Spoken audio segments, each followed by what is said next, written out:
विश्व जल दिवस अवसर में आम आप स्कूल जो कार्यक्रमटी करूँ से उपर आप कौन कहना चाहिए केमती दैनन्दिन जीवन में केमी उपयोग समस्त समस्या गुड़िक वर्तमान जल संकट अति संकट रूप धारण करती से विषय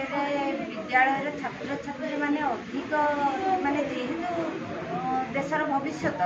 तेणु एमाने अधिक सचेतन हो पारे से सब बड़ कथा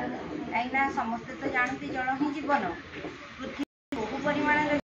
सत्वे मधुर जलर परिमाण मात्र 2.8 तेणु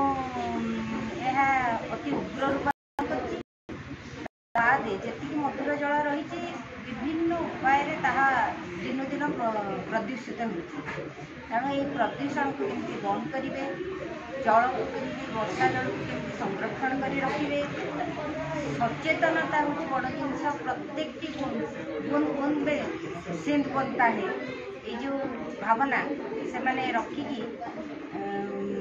जल संरक्षण प्रति अत्यधिक सचेतन हे अଯଥା जल नष्ट करेंगे जलर मल्टीपर्पज यूज करेंगे जमी आम घर अदरकारी जल को बगीचार प्रयोग करवा जल प्रदूषण को बंचे रोकवा वर्षा जल को विभिन्न उपाय अमल से विषय ज्ञान आहरण करवा अधिक अधिक वृक्षरोपण कर परिवेश संतुलित रखा एवं भविष्य में एक सुंदर जीवन धारण करने प्रति सचेतन ये कार्यक्रम पिला खूब उपयोगी।